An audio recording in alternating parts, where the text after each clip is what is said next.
Hello everyone, I am doctor Anha Javed और मैं आज आपको टॉपिक पढ़ाऊंगी life processes. I will be teaching you the second part of life processes in plants. तो क्योंकि आपने अब दिमाग बना ही लिया है कि आपको डॉक्टर बनना है, आपको नीट क्वालिफाई करना है, तो I feel the earlier you start the better it is. तो आप पहले से शुरू कर रहे हैं, आप 10th का अपना रिवीजन कर रहे हैं, आप 11th में ट्रांजिशन 11th के कुछ कॉन्सेप्ट समझ रहे हैं, तो मुझे लगता है बेहतर भी है अच्छे से तैयारी करो, अभी से तैयारी करो कि समझ में भी आएगा, बेहतर कॉन्सेप्ट भी होंगे और जब 11th के क्लास करोगे तो समझ में कॉन्सेप्ट भी आपके बहुत सारे क्लियर हो चुकेंगे। तो चलिए, हमने लास्ट क्लास में थोड़ा सा क्विक रिकैप कर रहे हैं। लास्ट क्लास में हमने क्या किया था? हमने किया था photosynthesis. So what photo means light, synthesis means food, किसी चीज को बनाना। तो प्लांट्स ने हार्नेस क्या करी? लाइट एनर्जी, और इसको कन्वर्ट कर दिया इन्होंने फूड में in the form of glucose. और ये इन्होंने स्टोर कैसे किया? एज स्टार्च, और ट्रांसपोर्ट कैसे किया? As sucrose. ठीक है, अब जो ये बन रहा है फूड, प्लांट जो सिंथेसाइज कर रहे हैं खाना, ये बेसिकली खाना उनके प्लांट्स के अंदर ये क्या करेंगे? इस खाने का ये ब्रेक डाउन करेंगे। There will be break down of the food to release energy to carry out various life processes. बहुत सारे लाइफ प्रोसेसेस कैरी आउट करने के लिए, एनर्जी रिलीज करने के लिए ये खाने का क्या करेंगे? ब्रेक डाउन करेंगे। तो ग्लूकोज का क्या करेंगे? ब्रेक डाउन करेंगे। One of the life processes is respiration which happens in plants। तो रेस्पिरेशन क्या होता है? रेस्पिरेशन, अच्छा सिर्फ मीनिंग समझो। तो प्लांट्स, अच्छा अगर मैं कहूँ respiration in plant, respiration in what? In plants. तो रेस्पिरेशन इन प्लांट्स क्या है? It is basically the oxidation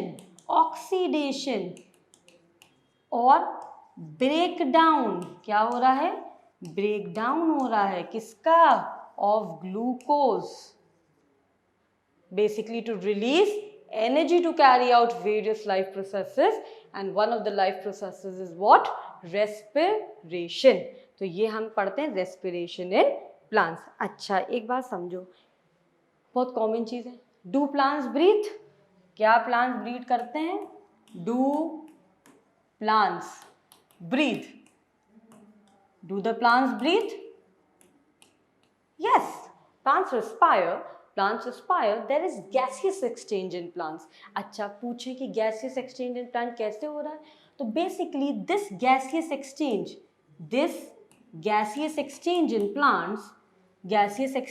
in plants कैसे होता है? थ्रू स्टोमेटा होता है। किसके थ्रू होता है? स्टोमेटा, या लेंटिसल्स के थ्रू होता है, और लेंटिसल्स के थ्रू होता है। तो या फिर ये स्टोमेटा की वजह से होता है, या किसकी वजह से होता है? लेंटिसेल्स की वजह से होता है। अच्छा स्टोमेटा तो पढ़ चुके हो लास्ट क्लास में। लेंटिसेल अब मीनिंग समझनी है हर चीज़ की। लेंटिसेल, तो ये गैसियस एक्सचेंज प्लांट्स करते हैं। बेसिकली डिफ्यूजन होता है of oxygen and carbon dioxide. तो basically it occurs through what? Either through the stomata और थ्रू द लेंटिसेल्स। स्टोमेटा आप पढ़ चुके हैं। लेंटिसेल पहले समझते हैं, लेंटिसेल कहाँ पाए जाते हैं। तो हम समझ रहे हैं लेंटिसेल्स क्या होते हैं और कहाँ पाए जाते हैं। तो basically lenticels are found in the woody parts of the stem. They are found in the dicot roots also. अच्छा क्या होता है, प्लांट्स में एक प्राइमरी ग्रोथ होती है, एक सेकेंडरी ग्रोथ होती है। सिर्फ बेसिक समझो। प्राइमरी ग्रोथ क्या होती है कि प्लांट अगर अपनी लेंथ, हाइट बढ़ाए तो उसको कहते हैं प्राइमरी ग्रोथ। प्राइमरी ग्रोथ होती है प्लांट्स में थ्रू प्राइमरी मेरिस्टम्स। अच्छा प्राइमरी मेरिस्टम जैसे क्या हुआ कि मैं कहूँ अपाइकल मेरिस्टम है, तो शूट अपाइकल मेरिस्टम हुआ, रूट अपाइकल मेरिस्टम हुआ। शूट अपाइकल मेरिस्टम क्या करेगा? शूट एक्सिस बनाएगा। रूट अपाइकल मेरिस्टम रूट का पार्ट बनाएगा। या मैं कहूँ इंटरकैलरी मेरिस्टम्स भी होते हैं। अपाइकल मेरिस्टम के नीचे होती है इंटरकैलरी मेरिस्टम। अच्छा जितने भी प्राइमरी मेरिस्टम्स हैं या प्राइमरी ग्रोथ है प्लांट की, वो बेसिकली क्या करेगी? प्लांट की लेंथ में इंक्रीज करेगी। माने उसकी प्लांट की लेंथ हाइट बढ़ाएगी। अच्छा, जो सेकेंडरी मेरिस्टम्स होते हैं वो बेसिकली क्या करते हैं, गर्थ में इंक्रीज करते हैं प्लांट्स को। किस में इंक्रीज करते हैं, गर्थ में। गर्थ माने डायमीटर, डायमीटर मोटाई, ये बढ़ा रहे हैं, तो इनको कहते हैं सेकेंडरी मेरिस्टम्स। क्या कहते हैं, सेकेंडरी मेरिस्टम। तो basically lenticels are a product of secondary meristems. अच्छा, दो तरीके के सेकेंडरी मेरिस्टम्स हम पढ़ते हैं, एक तो वैस्कुलर कैम्बियम होते हैं, कॉक कैम्बियम होते हैं। अच्छा, कॉक कैम्बियम क्या करते हैं, अच्छा क्योंकि हम लेंटिसेल पढ़ रहे हैं तो हम समझेंगे कॉक कैम्बियम। कॉक कैम्बियम क्या करते हैं, क्योंकि ये गर्थ बढ़ा रहे हैं तो ये सेकेंडरी मेरिस्टम की तरह है, और ये कॉक कैम्बियम ऐसा काम करते हैं कि ये बाहर की तरफ कॉक के सेल्स बनाते हैं और अंदर की तरफ सेकेंडरी कॉर्टेक्स के सेल्स बनाते हैं। तो जब ये ग्रोथ करते हैं तो ये बाहर की तरफ क्या बनाते हैं, कॉक के सेल्स, अंदर की तरफ क्या बनाते हैं, सेकेंडरी कॉर्टेक्स के सेल्स, जिसकी वजह से प्लांट का गर्थ डायमीटर बढ़ता है। ठीक है, तो अगर ये कॉक कैम्बियम के सेल जो बाहर की तरफ ये कॉक सेल्स बना रहे हैं, इंस्टेड ऑफ फॉर्मिंग द कॉक सेल्स, ये क्या बनाने लगे, कुछ स्पेशलाइज अलग सेल्स बनाने लगे जिनको कहते हैं कॉम्प्लीमेंट्री सेल। और ये कॉम्प्लीमेंट्री सेल क्या करेंगे, बाहर की तरफ एपिडर्मिस है, बाहर की लेयर एपिडर्मिस है, इसको बर्स्ट कर देंगे और क्या बनाएंगे, लेंस शेप्ड ओपनिंग। इन लेंस शेप्ड ओपनिंग को हम कहते हैं लेंटिसेल। क्या कहते हैं, लेंटिसेल्स। तो बेसिकली ये भी रिस्पॉन्सिबल होते हैं गैसियस डिफ्यूजन के लिए। अच्छा, तुमसे अगर कोई पूछे कि लेंटिसेल और स्टोमेटा में जैसे बेसिक फर्क क्या है, अच्छा स्टोमेटा में ओपनिंग एंड क्लोजिंग होती है with the help of guard cells, तो basically they control the rate of transpiration also and gases diffusion. Lenticel में ऐसा कुछ नहीं, ओपनिंग एंड क्लोजिंग, तो बेसिकली ये गैसेस डिफ्यूजन ही करते हैं, कोई कंट्रोल नहीं होता है इनका डिफ्यूजन या इनका कंट्रोल ट्रांसपिरेशन रोकने में, कोई क्लोजिंग नहीं होती है। तो basically they are porous tissue which are formed of cells with wide intercellular spaces. Cell के इंटरसेल्युलर माने सेल के बीच में, इंटर मींस बीच में, सेल्युलर माने स्पेसेस, तो इनके वाइड इंटरसेल्युलर स्पेसेस होते हैं। तो ये किससे बनते हैं, सेकेंडरी मेरिस्टम से। ये किसके हैं, सेकेंडरी मेरिस्टम प्रोडक्ट है। और कौन से सेकेंडरी मेरिस्टम के, दो तरीके के सेकेंडरी मेरिस्टम होते हैं, कॉक कैम्बियम होता है और एक क्या होता है, vascular cambium. One is the कॉक cambium and the other is what, it is the vascular cambium. तो ये हमने कहा सेकेंडरी मेरिस्टम। तो बेसिकली लेंटिसेल्स क्या हुआ, रिवाइज कर रही हूँ, कॉक कैम्बियम कभी कभी आउटर साइड पे कॉम्प्लीमेंट्री सेल्स बनाता है, और ये कॉम्प्लीमेंट्री सेल बेटा क्या करते हैं, बहुत ध्यान से सुनना, कॉम्प्लीमेंट्री सेल क्या करते हैं, burst the epidermis to form, क्या बनाते हैं, लेंस शेप्ड ओपनिंग बनाते हैं। इनको हम क्या कहते हैं, लेंटिसेल्स। इनको हम क्या कहते हैं, लेंटिसेल्स। तो basically they are porous tissue with wide intercellular spaces. तो हमने पढ़ा लेंटिसेल। तो हाँ, प्लांट में रेस्पिरेशन होता है और गैसियस एक्सचेंज होता है, माने कार्बन डाइऑक्साइड और ऑक्सीजन का डिफ्यूजन होता है, और basically stomata and lenticels are involved in the gaseous exchange. ठीक है, तो अब हमारे रेस्पिरेशन क्या था, रेस्पिरेशन था ब्रेक डाउन ऑफ ग्लूकोज। तो अब हम क्या बात करेंगे कि ग्लूकोज का हमें क्या करना है, ब्रेक डाउन करना है। तो रेस्पिरेशन, अच्छा कोई चीज़ टूटती है तो उसको बोलते हैं catabolism. Break down of any kind of substrate is known as catabolism. तो कैटाबॉलिज्म इज व्हाट, कि कोई भी सबस्ट्रेट टूटे। अच्छा, रेस्पिरेशन है तो रेस्पिरेटरी सबस्ट्रेट टूटेगा। क्या टूटेगा, रेस्पिरेटरी सबस्ट्रेट टूटेगा। तो break down of, if I say break down of respiratory substrate, बिल्कुल करेक्ट बात है, रेस्पिरेटरी सबस्ट्रेट का ब्रेक डाउन होना है। ब्रेक डाउन क्या होना है, रेस्पिरेटरी सबस्ट्रेट का। तो रेस्पिरेशन क्या है, break down of respiratory substrate. अच्छा, कोई भी चीज़ इनकम्प्लीट नहीं, हमें समझना है रेस्पिरेटरी सबस्ट्रेट है क्या। जैसे मैंने एक तो तुम्हें बता दिया कि ग्लूकोज था, कौन सा रेस्पिरेटरी सबस्ट्रेट है, ग्लूकोज है। तो अगर मैं तुमसे पूछूं कि रेस्पिरेटरी सबस्ट्रेट क्या है, बेटा रेस्पिरेटरी सबस्ट्रेट क्या है, तो तुम कहोगे ma'am respiratory substrate are those organic compounds जो ब्रेक डाउन करते हैं किसी मेटाबॉलिक रिएक्शन में और बेसिकली एनर्जी रिलीज करते हैं। तो glucose is one of the respiratory substrate. तो any organic compound, basically carbon compounds,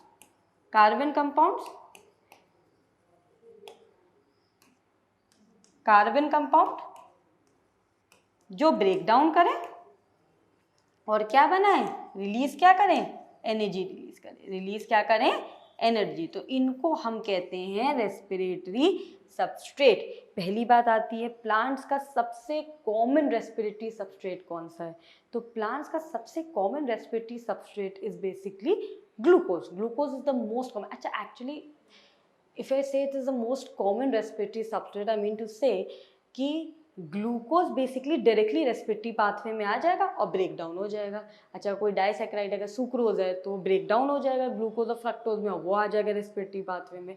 तो मोस्ट कॉमन रेस्पिरेटरी सबस्ट्रेट क्या है इनका, ग्लूकोज है. तो मोस्ट कॉमन क्या है, ग्लूकोज है. फ्रक्टोज भी एंटर कर सकता है, सुक्रोज भी एंटर कर सकता है. सुक्रोज अगर डाइसैकेराइड है, sucrose is a disaccharide which is formed of glucose and fructose. तो basically it is a disaccharide. वो कैसे ब्रेक डाउन होगा ग्लूकोज और फ्रक्टोज में, वो भी एंटर कर जाएगा रेस्पिरेटरी पाथवे में. अच्छा, तुमसे पूछें कि अदर रेस्पिरेटरी सबस्ट्रेट और बताओ रेस्पिरेटरी सबस्ट्रेट, सिर्फ कार्बोहाइड्रेट सोर्स ना बताओ, तो कोई अदर रेस्पिरेटरी सबस्ट्रेट जो अदर कंडीशंस में प्लांट्स यूज करें. कार्बोहाइड्रेट नहीं है तो वो यूज करें. तो कहोगे मैम ठीक है, अदर रेस्पिरेटरी सबस्ट्रेट क्या है, फैट्स हो सकते हैं, ऑर्गेनिक एसिड हो सकते हैं. पर देखो ये डायरेक्टली नहीं आते हैं, ये ब्रेक डाउन करते हैं इनटू इंटरमीडिएट सब्सटेंसेस जो एंटर करते हैं रेस्पिरेशन. डायरेक्टली इन्वॉल्व और directly coming into the respiratory pathway. So they can be considered fats हैं, ऑर्गेनिक एसिड हैं, प्रोटीन्स हैं, ये भी रेस्पिरेटरी सबस्ट्रेट हो सकते हैं. तो अगर मैं पूछूं और कौन से रेस्पिरेटरी सबस्ट्रेट है, तो तुम कहोगे मैम फैट्स हैं, ऑर्गेनिक एसिड्स हैं, प्रोटीन्स हैं, ये भी रेस्पिरेटरी सबस्ट्रेट की तरह बिहेव कर सकता है. अच्छा, कौन नहीं बिहेव कर सकता रेस्पिरेटरी सबस्ट्रेट की तरह, which will not behave as a respiratory substrate. बहुत इंपॉर्टेंट चीज है, not a respiratory substrate. Respiration में इसका ब्रेकडाउन नहीं होगा, नॉट अ रेस्पिरेटरी सबस्ट्रेट. तो कहोगे मैम बताओ क्या हो सकते हैं, पानी, it can never be a respiratory substrate. Vitamins, नहीं ये भी नहीं हो सकते हैं. मिनरल्स, ये भी नहीं हो सकते हैं. और हार्मोन्स भी नहीं हो सकते हैं. तो this can never behave as a respiratory substrate. तो विटामिन्स हुए, मिनरल्स हुए, हार्मोन्स हुए, वाटर हुआ, ये सब will never behave, never act as a respiratory substrate. तो चलिए हम मोस्ट कॉमन रेस्पिरेटरी सबस्ट्रेट से शुरू कर रहे हैं, ग्लूकोज. तो हम आए कि glucose is the most common respiratory substrate. अच्छा, किसी को ग्लूकोज के बारे में कुछ पता होगा, 6 कार्बन कंपाउंड है, 6 कार्बन का कंपाउंड है. बेसिकली इसमें 2 फंक्शनल ग्रुप होते हैं. अच्छा, ये एल्डिहाइड शुगर है. मोनोसैकेराइड्स में एल्डिहाइड शुगर. अच्छा, क्लासिफिकेशन अगर करते हैं on the basis of functional group, तो 2 तरीके की शुगर होती है, एक एल्डिहाइड शुगर होती है, एक कीटोन शुगर होती है. तो अगर 6 कार्बन एल्डिहाइडिक शुगर बोलूंगी तो कहोगे ग्लूकोज और गैलेक्टोज है. और अगर मैं कहूँ 6 कार्बन कीटोन शुगर बताओ तो कहोगे फ्रक्टोज है मैम. ठीक है, तो ग्लूकोज क्या है, 6 कार्बन की ऐसी है, aldehyde is the function group, aldehyde sugar है. ठीक है, और इसमें और कौन सा फंक्शनल ग्रुप है, अल्कोहल. तो अगर किसी एल्डिहाइडिक ग्रुप का पार्शियल ब्रेकडाउन, पार्शियल ऑक्सीडेशन. अच्छा, कुछ टर्म्स उनको पकड़ के चलनी रेस्पिरेशन में भाई, कैटाबॉलिज्म हो रहा है, ब्रेकडाउन हो रहा है, ऑक्सीडेशन हो रहा है सबस्ट्रेट का. तो अगर पार्शियल ऑक्सीडेशन होगा, ग्लूकोज का क्या होगा, आधा. पार्शियल ऑक्सीडेशन, ये सिर्फ बेसिक बना रही हूँ, पार्शियल ऑक्सीडेशन, इस बेसिस को कैरी करेंगे तो आपको समझ में आएगा टॉपिक.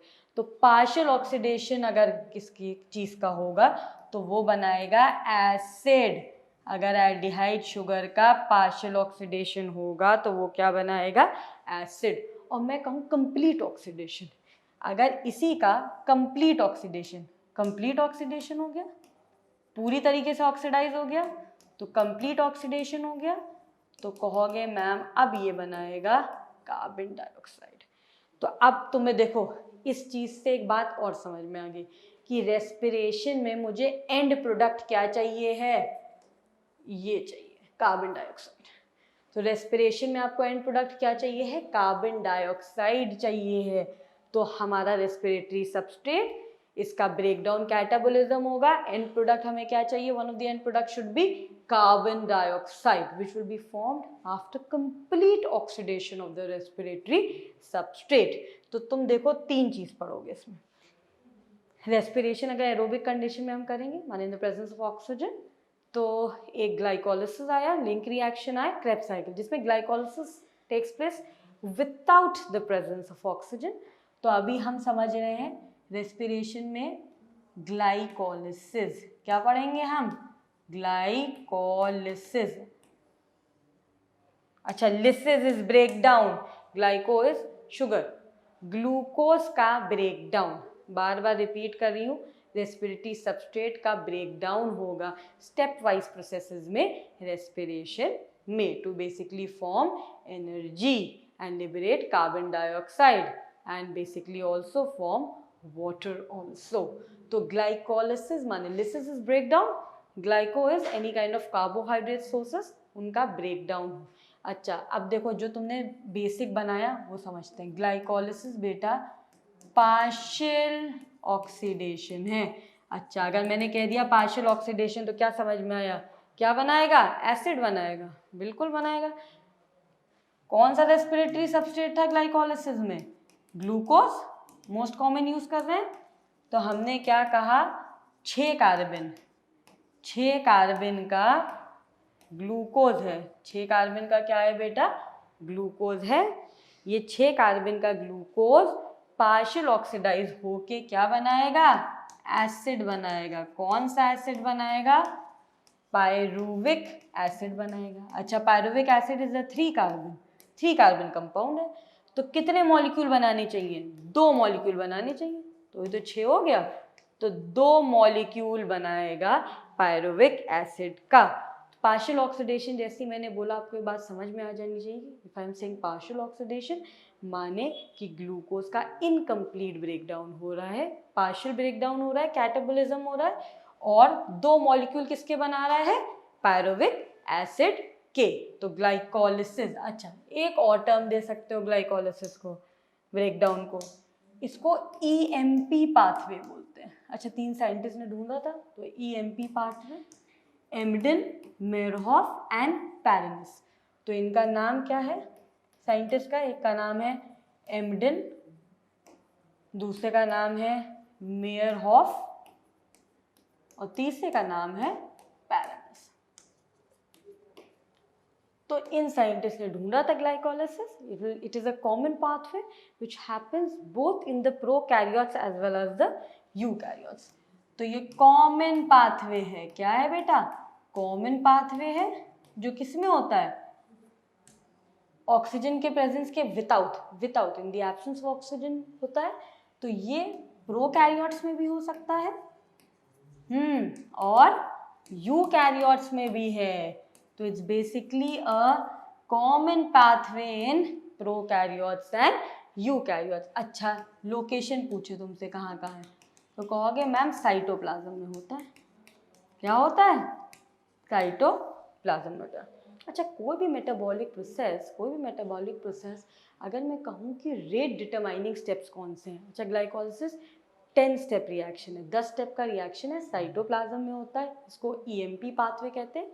EMP बेसिकली 3 साइंटिस्ट ढूंढते हैं, Embden, Meyerhof and Parnas. Common pathway in prokaryotes and eukaryotes. Partial oxidation है ग्लूकोज का to form 2 molecules of pyruvic acid. ये आपने बेसिक बना लिया ग्लाइकोलिसिस का, ठीक है।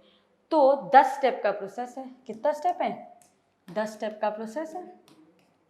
10 स्टेप के प्रोसेस में कोई भी metabolic reaction rate determining steps कौन से होंगे, वो स्टेप्स होंगे जो इरिवर्सिबल होंगे। जो क्या होंगे, इरिवर्सिबल स्टेप्स जो होंगे वो क्या होते हैं, रेट डिटरमाइनिंग। बाकी सब तो क्या होंगे, रिवर्सिबल। तो अगर हम फोकस करें, देखो बेसिक समझ लो, तो ग्लाइकोलिसिस में इरिवर्सिबल स्टेप कौन से हैं, एक है स्टेप 1, एक है स्टेप 3, एक है स्टेप 10। तो 1, 3 और 10, वैसे मैं एंजाइम भी बता सकती थी। अच्छा तुमसे पूछा जाए कि जितने स्टेप है उनके एंजाइम्स कहाँ लोकेटेड है, तो तुम कहोगे मैम एंजाइम भी साइटोप्लाज्म में लोकेटेड है। एंजाइम भी कहाँ लोकेटेड है, जहाँ हो रहा है ग्लाइकोलाइसिस वहीं एंजाइम्स भी लोकेटेड है। तो 1, 3 और 10 के स्टेप्स के बेसिकली एंजाइम्स के बारे में पता होना चाहिए। बहुत प्रोबेबल क्वेश्चन है कि कौन से इन्वॉल्व है। इसमें हेक्सोकाइनेज है, इसमें फॉस्फोफ्रक्टोकाइनेज है, और स्टेप 10 में पायरुवेट काइनेज होता है। तो थोड़ा बहुत कोशिश करें मेमोराइज करने की। तो हमारे पास क्या है, स्टेप 1, स्टेप 3 का एंजाइम और स्टेप 10 का, इसका है हेक्सोकाइनेज। हेक्सोकाइनेज इसका क्या है, फॉस्फोफ्रक्टोकाइनेज। फॉस्फोफ्रक्टोकाइनेज पीएफके। और लास्ट वाले का कौन सा है, पायरुवेट काइनेज। तो 3 स्टेप के 3 एंजाइम मेन हैं, बाकी के इतने पूछे नहीं जाते हैं, यहीं पूछे जाएंगे। तो अभी से तुमने प्रिपेयर कर लिया। 3 एंजाइम, पहला था हेक्सोकाइनेज, स्टेप 3 का फॉस्फोफ्रक्टोकाइनेज, स्टेप 10 का pyruvate kinase. All these are the irreversible steps. Basically, they're the rate determining steps, and therefore, if they're the rate determining step, they will control the metabolic process. They will control the respiratory process. ठीक है, तो हमने समझ लिया अच्छा मैं तुम्हें बहुत अच्छा इस क्वेश्चन का समझो। ये क्वेश्चन क्या है, मैंने पूछा तुमसे, इतना ग्लाइकोलिसिस समझ गया। मैं कहूँ ग्लाइकोलिसिस में कितने number of D carboxylation steps हैं, अब बताओ। Number of D carboxylation steps in glycolysis. चलिए, ग्लाइकोलिसिस में नंबर ऑफ डी कार्बोक्सिलेशन माने कि कार्बन डाइऑक्साइड इवॉल्व किन स्टेप्स में हो रहा है, कहाँ कहाँ कार्बन डाइऑक्साइड इवॉल्व हो रहा है। तो अगर ये मैं आपसे क्वेश्चन पूछूं तो क्या समझ में आता है, ग्लाइकोलिसिस क्या है। देखो कॉन्सेप्ट बैठा हुआ है, कॉन्सेप्ट बनाया हुआ है। ग्लाइकोलिसिस क्या है, पार्शियल ऑक्सीडेशन। अच्छा, कोई चीज़ पार्शियली ऑक्सीडाइज होती है तो वह एसिड बनाती है, कंप्लीटली ऑक्सीडेशन से ही बनता है कार्बन डाइऑक्साइड। तो ग्लाइकोलिसिस क्या था, पार्शियल ऑक्सीडेशन है। ग्लाइकोलिसिस क्या है, पार्शियल ऑक्सीडेशन है। तो अगर पार्शियल ऑक्सीडेशन है ग्लाइकोलिसिस, तो डी कार्बोक्सिलेशन कहाँ होगा, कार्बन डाइऑक्साइड तो बनेगा ही नहीं अभी तक का, तो 0, कोई भी डी कार्बोक्सिलेशन स्टेप नहीं होगा। कंप्लीट ऑक्सीडेशन में कार्बन डाइऑक्साइड बनता है। तो पार्शियल ऑक्सीडेशन हमने समझ लिया, तो पार्शियल ऑक्सीडेशन में एसिड बनता है, कार्बन डाइऑक्साइड लिबरेट नहीं होगा। तो ये हमने समझा ग्लाइकोलिसिस। अब देखो, अब हम आए कि अब जब ये ग्लाइकोलिसिस हो गया तो अब प्लांट क्या है, basically in the presence of oxygen की प्रेजेंस में अब क्या बनाएंगे, हमें एनर्जी बनानी है, एटीपी बनाना है। ठीक है, तो अब ये जो पायरुविक एसिड है ये अगर एरोबिक पाथवे में आएगा, एरोबिक फेट है पायरुवेट का, तो अगर मैं कहूँ एरोबिक फेट है, aerobic in the presence of oxygen, तो एरोबिक फेट है of pyruvic acid, pyruvic acid का एरोबिक फेट है। तो अब 2 रिएक्शन और होंगे, एक तो लिंक रिएक्शन होगा बीच का रिएक्शन, और दूसरा होगा क्रेब्स साइकिल। हैंस क्रेब ने ढूंढी थी क्रेब्स साइकिल, किसने ढूंढी थी, हैंस क्रेब ने। तो या तो फिर ये लिंक रिएक्शन होगा। Link reaction basically a connecting reaction between glycolysis and Krebs cycle. तो एरोबिक फेट के हिसाब से एक लिंक रिएक्शन होगा और एक क्या होगा, क्रेब साइकिल होगी। ठीक है, तो ये दोनों कहाँ होंगे, दोनों होंगे मैट्रिक्स ऑफ माइटोकॉन्ड्रिया में। कहाँ होंगे, मैट्रिक्स ऑफ माइटोकॉन्ड्रिया में ये रिएक्शन होंगे। तो मैट्रिक्स ऑफ माइटोकॉन्ड्रिया में ये रिएक्शन होंगे। हमें क्या बनाना है, एनर्जी करनी है रेस्पिरेशन में, एनर्जी रिलीज होनी चाहिए। तो energy basically in the form of what, energy currency is what, ATP energy currency. हमें क्या बनाना है, एनर्जी करेंसी। तो एनर्जी करेंसी क्या है? एटीपी है। अरे बहुत देर से एक ही कलर यूज कर। एनर्जी करेंसी क्या है? ATP, adenosine triphosphate, adenosine triphosphate. ठीक है, तो ये एटीपी जो बनता है, अच्छा एटीपी एक और आपको बेसिक बताऊं एटीपी बनने की, 3 तरीके से बनता है। ये थोड़ा सा बेसिक और बना लेते हैं क्लियर करने के लिए कॉन्सेप्ट। 3 तरीके से एटीपी बनता है। एक तो एसएलपी, अच्छा शॉर्ट फॉर्म फुल फॉर्म बता रही हूँ इसका, सबस्ट्रेट लेवल फॉस्फोराइलेशन। क्या है एक तरीके का एटीपी बनने का? Substrate level phosphorylation. अच्छा, सबस्ट्रेट लेवल माने कि breakdown of substrate directly ATP बना दे। देखो टर्म से समझा करो, phosphorylation basically means formation of ATP. If I से व्हाट इज फॉस्फोराइलेशन, कहोगे मैम एटीपी का फॉर्मेशन ऑफ एटीपी। तो मैं कहूँ सबस्ट्रेट लेवल फॉस्फोराइलेशन क्या है, तो कहोगे मैम डायरेक्ट एटीपी बनता है सबस्ट्रेट के थ्रू। तो ये कैसा बन रहा है? डायरेक्ट एटीपी बनने लगे थ्रू सबस्ट्रेट, तो उसको कहेंगे सबस्ट्रेट लेवल फॉस्फोराइलेशन। दूसरा तरीका एटीपी को बनने का है ओपी। ओपी को कहते हैं ऑक्सीडेटिव फॉस्फोराइलेशन। फिर से टर्म का हमने समझा, मीनिंग समझा टर्म का। तो फॉस्फोराइलेशन क्या होता है? एटीपी का फॉर्मेशन। ऑक्सीडेटिव माने किसी चीज का ऑक्सीडेशन हो रहा है। अच्छा, ऑक्सीडेटिव फॉस्फोराइलेशन होता है माइटोकॉन्ड्रिया में, रेस्पिरेशन में ही होता है ओपी का तरीका, माइटोकॉन्ड्रिया में। तो इसमें ऑक्सीडेशन हो रहा है NADH का टू फॉर्म NAD+। NADH, अच्छा NAD+ क्या होता है? Nicotinamide adenine dinucleotide. तो उसके ऑक्सीडेशन से एटीपी का फॉर्मेशन होना माइटोकॉन्ड्रिया में, उसको हम कहेंगे ऑक्सीडेटिव फॉस्फोराइलेशन। ठीक है, तो फिर से रिपीट करा। अच्छा, ये इनडायरेक्ट एटीपी सिंथेसिस है, माने कि जहाँ प्रोसेसेस जिनमें ऑक्सीडेशन हो रहा होगा, जैसे ग्लाइकोलिसिस में, लिंक रिएक्शन में, जहाँ ऑक्सीडेशन हो रहा होगा वहाँ से बेसिकली ट्रांसपोर्ट होगा NADH का, और ये माइटोकॉन्ड्रिया जाएंगे, ये ऑक्सीडाइज होंगे NAD+ में, और ये एटीपी का सिंथेसिस करेंगे माइटोकॉन्ड्रिया के अंदर। डायरेक्ट एटीपी नहीं बनेगा, ये तो सबस्ट्रेट से बन गया, ये माइटोकॉन्ड्रिया के अंदर बनेगा। तीसरा तरीका होता है एटीपी का बनने का PP, जिसको कहते हैं हम फोटोफॉस्फोराइलेशन। क्या कहते हैं बेटा इसको? Photo means light, phosphorylation is ATP का सिंथेसिस। तो लाइट की प्रेजेंस में एटीपी के सिंथेसिस को कहेंगे फोटोफॉस्फोराइलेशन। ये प्लांट्स में होता है, क्लोरोप्लास्ट में होता है। क्या होता है? प्लांट्स में क्लोरोप्लास्ट में बनता है, ये माइटोकॉन्ड्रिया में बनता है, प्लांट्स के रेस्पिरेशन में, ये फोटोसिंथेसिस में होता है।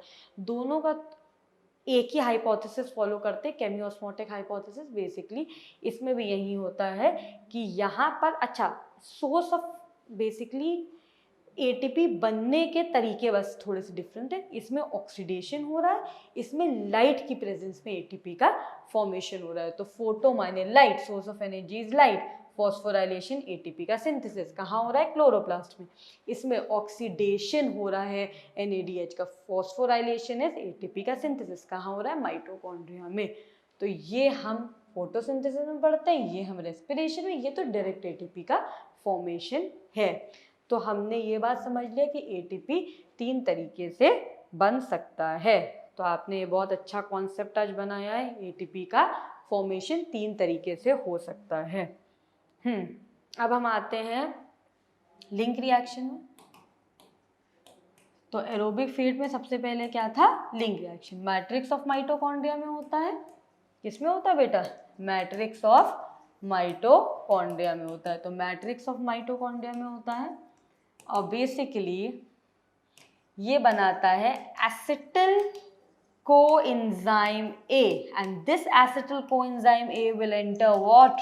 It will enter the Krebs cycle. कहाँ एंटर करेगा? Krebs cycle. अच्छा, डीकार्बोक्सिलेशन ग्लाइकोलिसिस के बाद 3 बार three steps of oxidative decarboxylation होता है जिसमें कार्बन डाइऑक्साइड लिबरेट होते हैं। तो 3 स्टेप्स, एक स्टेप लिंक रिएक्शन में होते हैं, 2 होते हैं क्रेब्स साइकिल में।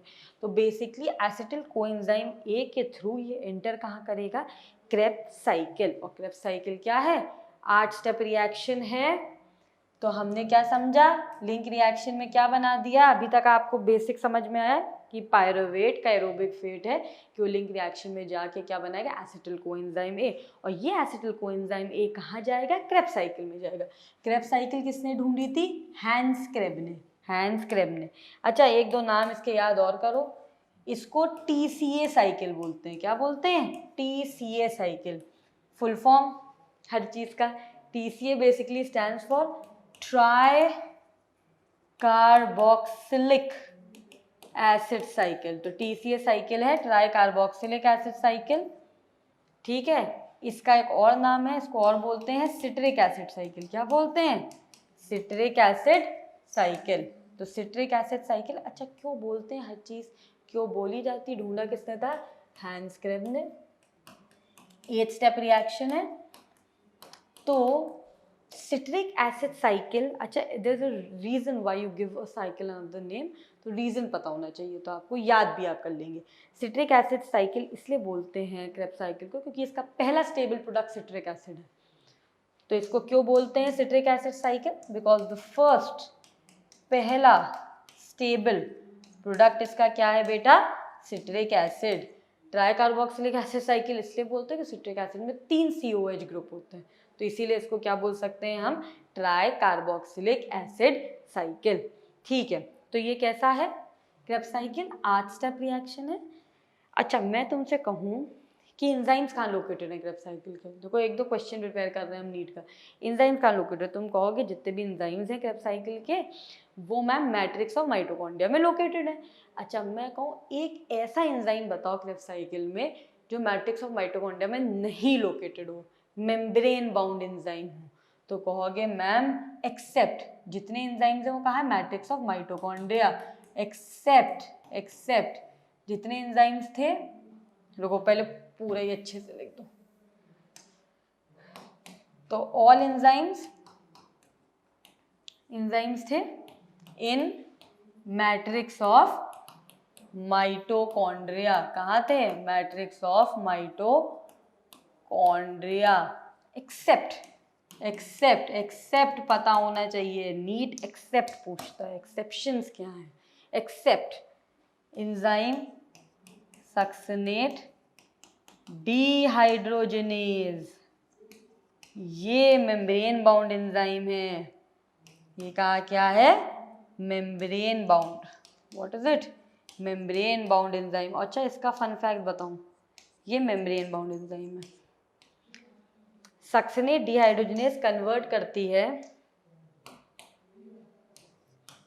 सक्सिनेट टू फ्यूमरेट में, सबस्ट्रेट सक्सिनेट को कन्वर्ट करती है टू फ्यूमरेट। अच्छा, एक बात समझो, ये एंजाइम है जो इसको कन्वर्ट करती है। एंजाइम्स क्या करती है, एंजाइम्स क्या होते हैं, they are proteinaceous in nature which catalyse a reaction by lowering the activation energy. माने जो एनर्जी बैरियर है वो आसान कर दे, जैसे सबस्ट्रेट से प्रोडक्ट बनना है, ठीक है, तो नॉर्मली एक रिएक्शन होने के लिए एक एनर्जी बैरियर क्रॉस करेगा सबस्ट्रेट कि वो प्रोडक्ट बनाए, ठीक है। एंजाइम क्या करते हैं, वो एनर्जी बैरियर को कम कर देते हैं, लोअर कर देते हैं एक्टिवेशन एनर्जी को, तो ये accelerate the rate of chemical reaction करेंगे, but they are not consumed in the reaction, they will be reused again, ये कंज्यूम नहीं होते। तो कभी तुमसे पूछे एंजाइम क्या है, देखो एक दो लाइन में आपने पूरा समराइज कर दिया, एंजाइम क्या है, प्रोटीन के कंपाउंड्स है, एक्सेप्शन होता है, आप जब आएंगे तो आपको बताऊंगी। एंजाइम अभी तक हमें क्या समझ में आया, प्रोटीन के बने हुए होते हैं। दे कैटलाइज या accelerate the rate of reaction by lowering the energy barrier, lowering the activation energy without being consumed in the reaction, reaction में ये कंज्यूम नहीं होते हैं। तो अच्छा, हर एंजाइम को इनहिबिट करने के लिए इनहिबिटर होता है, माने एंजाइम को इनहिबिट करने के लिए इनहिबिटर होता है। अगर इनहिबिटर एंजाइम के शेप, बेसिकली शेप के इक्वल है, केमिकली तो अलग होगा, शेप के सेम है, सिमिलर इन शेप, तो basically both the enzyme and the inhibitor will compete for the same active site on the substrate. माने जैसे सबस्ट्रेट है, तो मैंने जैसे तुम्हें एक मैकेनिज्म समझा रही हूँ, ये मेरे पास क्या है, सबस्ट्रेट है, ठीक है। इस पे क्या आके जुड़ेगा, एंजाइम जुड़ेगा। ये हमारे पास क्या है, एंजाइम है, ठीक है, ये जुड़ेगा, बाइंड करेगा। अगर इनहिबिटर का शेप सुपरफिशियली सेम है, केमिकली अलग है पर सुपरफिशियली सेम है, ये क्या है हमारे पास, इनहिबिटर। तो जैसे मैंने कहा सक्सिनेट सबस्ट्रेट था, सक्सिनेट डिहाइड्रोजनेस एंजाइम है, और इनहिबिटर है यहाँ मैलोनेट। इनहिबिटर का क्या नाम है, मैलोनेट। तो आप ये नई चीज समझ रहे हैं। तो मैंने कहा सबस्ट्रेट क्या था हमारे पास, सक्सिनेट, ठीक है। ये सबस्ट्रेट की एक्टिव साइट है, ये सबस्ट्रेट है, इस पे आके एंजाइम बाइंड करेगा, ठीक है। तो ये एक्टिव साइट है, ये एक्टिव साइट है। Any one of the pocket और crevice will behave as an active site. तो ये इसकी क्या है, एक्टिव साइट है ना, एक्टिव साइट है। ये हमारे पास एंजाइम है,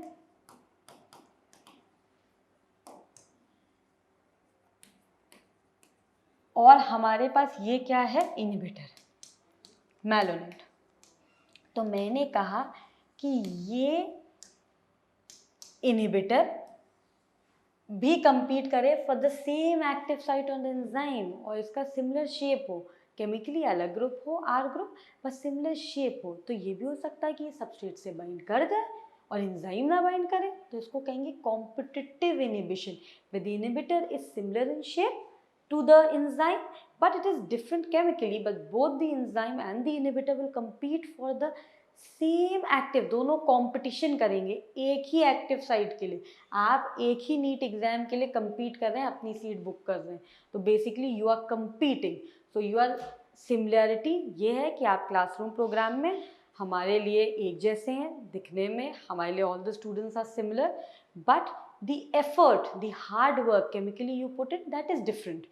माने केमिकली अलग है, माने जो तुम घर पे जाके पढ़ रहे हो, या तुम स्कूल में यहाँ स्कूल में पढ़ रहे हो, या तुम कोचिंग में आके पढ़ रहे हो, तो ये आपका अलग अलग है। ये डिसाइड करेगा कि बाइंड कौन करेगा सबस्ट्रेट के साथ, बेसिकली compete कौन करेगा ये डिसाइड करेगा। तो इसको कहते हैं हम कॉम्पिटिटिव इनहिबिशन। और तरीके के भी इनहिबिशन होते हैं, फीडबैक, नॉन कॉम्पिटिटिव, ये सब हम बाद में डिस्कस करेंगे।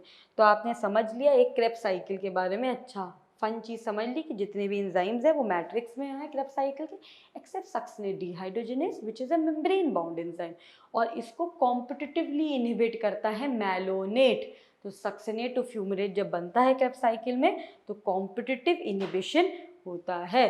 अच्छा रिजल्ट क्या क्या होगा, क्या क्या बनेगा, अब बनेगा एनर्जी बनेगी, कार्बन डाइऑक्साइड बनता है, और वाटर बनता है रेस्पिरेशन में।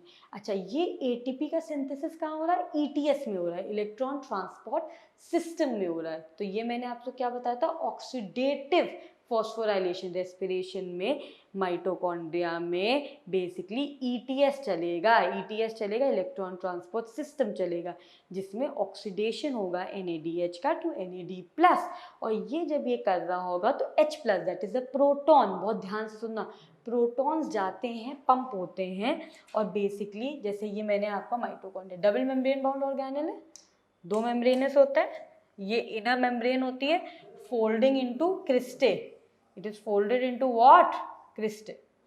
तो क्रिस्टे में फोल्ड होती है। अब क्या हुआ, जब ऑक्सीडेशन हुआ NADH का NAD+ में, तो ये जो H+ हैं वो अक्यूमुलेट होंगे, प्रोटॉन अक्यूमुलेट होंगे, और ये माइटोकॉन्ड्रिया की कौन सी जगह है, इंटर मेम्ब्रेन स्पेस है। हमें क्या बनाना है, ATP बनाना है। तो कहाँ ऑक्सीडेशन हुआ, बेसिकली माइटोकॉन्ड्रिया में हुआ, इंटर मेम्ब्रेन स्पेस में H+ अक्यूमुलेट हो गए। फाइनली FOF1 पार्टिकल्स होते हैं, जब यहाँ हो गया तो यहाँ अक्यूमुलेशन H+ का बढ़ गया। तो बेसिकली क्या होता है, चैनल्स होते हैं, ATP synthase, basically it is ATP, bad diagram making skills, okay ठीक है। इसमें FO जो होता है वो चैनल होता है, और F1 होता है हेड। तो ये बेसिकली क्या है, ATP synthase, ATP what, synthase. तो ये क्या करेगा, प्रोटॉन को ट्रैवल कराएगा, H+ को पंप करेगा, और ये जब H+ यहाँ पंप होंगे वापस मैट्रिक्स में, तो क्या होगा, जैसे एक प्रोटीन चैनल है और ये हेड है, ये हेड जो F1 का हेड है, इसमें कन्फर्मेशनल चेंज होगा, 180 डिग्री ये रोटेट, 180 डिग्री रोटेट करेगा, और जब इसमें H+ पास करेंगे प्रोटॉन तो ATP का सिंथेसिस होगा। देखो ATP बनना कितना आसान है। तो मैंने तुम्हें ETS में क्या बताया, इलेक्ट्रॉन ट्रांसपोर्ट सिस्टम में क्या बताया कि भैया जो ऑक्सीडेटिव फॉस्फोराइलेशन इनडायरेक्ट एटीपी बनता है, वो कैसे बनता है कि हमारा क्या हुआ, ऑक्सीडेशन हुआ, माइटोकॉन्ड्रिया रेस्पिरेशन पड़ रहा तो ऑक्सीडेटिव फॉस्फोराइलेशन, तो ऑक्सीडेशन हुआ NADH का NAD+ में। ये क्या हुआ, प्रोटॉन्स H+ अक्यूमुलेट कहाँ हो गए, इंटरमेम्ब्रेन स्पेस में, तो यहाँ H+ क्या हो गए, अक्यूमुलेट हो गए, और फाइनली FOF1 पार्टिकल से पास करेगा H+। जब ये पास करेगा तो F1 का हेड कन्फर्मेशन, NCERT लिखती है कन्फर्मेशनल चेंज, 180 डिग्री रोटेट होगा। जब ये 180 डिग्री रोटेट होगा तो ATP का क्या होगा, सिंथेसिस होगा। ATP का क्या होगा बेटा, सिंथेसिस होगा। तो ये आपने एरोबिक फेट समझ लिया। थोड़ा बहुत एनएरोबिक फेट भी समझ लो। एनएरोबिक, तो एनएरोबिक में एक तो लैक्टिक एसिड फॉर्मेशन है। क्या है बेटा, लैक्टिक एसिड फॉर्मेशन है। रिवाइज करा रही हूँ, लैक्टिक एसिड, बहुत स्ट्रेनस एक्सरसाइजेस कर ली, बहुत strenuous, you are working out in the gym, तो कभी कभी क्या होता है, ब्रेथलेस हो जाते हो, you are basically it's said gaping for breath, सांस नहीं आ रही होती, ब्रेथलेस होने लगते हो, तो बेसिकली तुम्हारे जितने मसल्स हैं वो फटीग कर जाते हैं, पेन करने लगते हैं, और एक्सरसाइज करोगे सांस लेने में दिक्कत होने लगेगी, जितने हाथ पैर हैं जोड़ों में क्या होगा, दर्द होगा, पेन होगा। ये किसकी वजह से होता है, लैक्टिक एसिड की अक्यूमुलेशन की वजह से होता है। तो जब आप बहुत एक्सरसाइज करते हैं और आपके क्रैम्प्स पड़ते हैं मसल्स में, पेन हो रहा है मसल्स में, तो बेसिकली किसकी वजह से हो रहा है, लैक्टिक एसिड अक्यूमुलेशन। तो ड्यूरिंग एक्सरसाइजेज, ड्यूरिंग स्ट्रेनस, बहुत एक्सरसाइजेस कर रहे हैं, रनिंग कर रहे हैं, कुछ भी एक्सरसाइजेज, या आप क्या कर रहे हैं, रनिंग कर रहे हैं, तो बॉडी में क्या हो जाता है, थोड़ी देर ऑक्सीजन की अवेलेबिलिटी कम हो जाती है। तो ETS तो चलेगा नहीं ऑक्सीजन की अवेलेबिलिटी कम होने में, तो जब नहीं चलेगा तो बेसिकली एक टेम्परेरी कन्वर्जन होता है। टेम्परेरी कन्वर्जन होता है किसका, पायरुवेट तो बनेगा, पायरुवेट का टेम्परेरी कन्वर्जन, टेम्परेरी कन्वर्जन हो जाता है इनटू लैक्टिक एसिड। तो ये टेम्परेरी कन्वर्जन हुआ पायरुवेट का इनटू लैक्टिक एसिड, और बेसिकली एनर्जी भी रिलीज करता है, प्लस एनर्जी। और ये लैक्टिक एसिड क्या करता है, अक्यूमुलेट करता है मसल्स में। क्या करता है, अक्यूमुलेट इन मसल्स। क्या करता है, मसल्स में अक्यूमुलेट करके हमारे फटीग करता है, मसल में दर्द होते हैं, क्रैम्स होते हैं, ये सब करता है लैक्टिक एसिड का अक्यूमुलेशन। तो पायरुवेट का टेम्परेरी कन्वर्जन हो गया लैक्टिक एसिड में। और जब हमें ऑक्सीजन अवेलेबिलिटी होती है, हम सांस लेते रहते हैं, रेस्ट करते हैं, तो फिर से हमारे respiratory pathway, basically respiration normal aerobic होता है। ये तो लैक्टिक एसिड हम में हो गया। और एक और होता है, यीस्ट में होता है, बेसिकली इथेनॉल फॉर्मेशन होता है। Ethanol is alcohol, ethanol is what, alcohol, CH3CH2OH। ये किस में होता है, तो अब हम समझें, इथेनॉल, इथेनॉल का फॉर्मेशन कहाँ होता है, यीस्ट में होता है। किस में होता है बेटा, यीस्ट में होता है, यीस्ट में होता है। अच्छा, यीस्ट के बारे में बताती हूँ, किंगडम फंगाई, फंगाई का है ये मेंबर। यीस्ट को एक कॉमन है यीस्ट, सैक्रोमाइसीस, सैक्रोमाइसीस सेरेविसी। ये यीस्ट जो है इसको बोलते हैं bakers and brewers yeast, bakers and what, brewers yeast. Bakers माने ब्रेड बनाने में काम आता है, ब्रूअर्स माने अल्कोहल बनाने में काम आता है, इथेनॉल फॉर्मेशन, फर्मेंटेशन। तो बेसिकली इसमें ब्रेड और बियर, ब्रेड और अल्कोहल बनाने में आता है। तो इसमें भी क्या होता है, पायरुवेट ने अगर एनारोबिक जाएगा तो बेसिकली बनाएगा इथेनॉल, कार्बन डाइऑक्साइड और एनर्जी। पर अच्छा है कि अच्छे मज़े की बात बताऊं कि ये जब 13% इथेनॉल बना लेता है तो it basically poison itself to death, अपने आप को पॉइजन कर लेता है, डेथ हो जाती है यीस्ट की। तो बड़ी अच्छी बात बता दी आपको कि जब 13% इथेनॉल कॉन्सेंट्रेशन हो जाता है यीस्ट का, बना लेता है, तो it will poison itself to death. तो यीस्ट क्या करेगा अपने आप को? Poisons itself to death। तो ये क्या कर दिया? poisons itself to death। कब? जब 13% इथेनॉल का क्या हो जाए? फॉर्मेशन हो जाए। 13% इथेनॉल का फॉर्मेशन हो जाएगा तो ये अपने आप को क्या कर देगा? It will poison itself to death. तो ये हमने समझ लिया एनारोबिक पाथवे। तो अब रेस्पिरेशन हमने क्या समझ लिया कि respiration as a process is catabolism, basically break down of substrate होता है in plants. It is catabolism, it is break down of substrate in plants. पर अगर मैं तुमसे पूछूं कि रेस्पिरेटरी पाथवे क्या होता है, पाथवे में हम क्या कह सकते हैं कि ग्लूकोज कार्बोहाइड्रेट सोर्सेज भी आ सकते हैं, पाथवे में हम कहें फैट्स भी आ सकते हैं, फैट ब्रेक डाउन करेंगे फैटी एसिड और ग्लिसरॉल में, ये जो फैटी एसिड्स हैं कन्वर्ट होंगे एसिटिल कोएंजाइम ए में और ये एंटर करेंगे रेस्पिरेटरी पाथवे। प्रोटीन्स का ब्रेक डाउन होगा अमीनो एसिड और ये एंटर करेंगे रेस्पिरेटरी पाथवे। तो अगर मैं कहूँ कि respiratory pathway as a whole, तो उसमें तुम कहोगे कि मैम सबस्ट्रेट का ब्रेक डाउन भी हो रहा है। अगर जैसे फैटी एसिड है उनका ब्रेक डाउन हुआ एसिटिल कोएंजाइम ए में और वो बना रहे हैं, बेसिकली एंटर कर रहे हैं रेस्पिरेटरी पाथवे, पर ये एसिटिल कोएंजाइम में रिकन्वर्ट होके भी बेसिकली फैटी एसिड बना सकता है। तो एनाबॉलिज्म भी होगा, सिंथेसिस भी होगा। Anabolism is what? Synthesis of this substrates. तो basically if I consider the respiratory pathway as a whole, तो it is an amphibolic pathway. Amphibolic basically means both breakdown as well as synthesis of substrate, both catabolism and anabolism. But if I ask you what is respiration concept, respiration is catabolism। तो respiratory pathway समझने की बहुत कोशिश करें, ये final चीज़ आप समझ लीजिए। तो रेस्पिरेटरी पाथवे, पाथवे क्या है? एम्फीबोलिक है। क्या है? एम्फीबोलिक पाथवे है। तो रेस्पिरेटरी पाथवे एम्फीबोलिक पाथवे, माने इसमें बोथ कैटाबॉलिज्म होगा, ब्रेकडाउन होगा, और अगर सिंथेसिस करना है तो एनाबॉलिज्म भी होगा।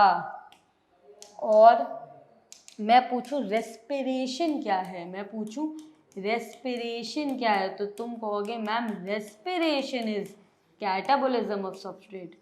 रेस्पिरेशन में क्या हो रहा है? सिर्फ कैटाबॉलिज्म ब्रेक डाउन हो रहा है। तो आपने ये कॉन्सेप्ट आज बना लिया है रेस्पिरेशन इन प्लांट्स का। I feel I have explained you enough. I have explained you a very, मैंने I have given you an outline of the entire things I am going to teach you in class 11th।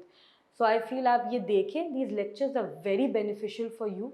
अगर आप bridge course के lectures देखेंगे they will benefit you a lot. आपके concept और clear होंगे 10th के बाद। आपने 10th में एक बेसिक नॉलेज गेन करी थी, उससे आपकी बहुत बेहतर अंडरस्टैंडिंग होगी इन लेक्चर्स में। आप 11th में आएंगे, बिल्कुल बिल्कुल आप अगर ये सब देख कर आएंगे तो आपको बेहतर समझ में भी आएगा। हम ज़्यादा अगर कॉन्सेप्ट बताएंगे तो आपका बेसिक्स हमने आउटलाइन आपको दे दिए होंगे। तो ठीक है, with this we finish off with a second lecture of respiration in plants, life processes topic का।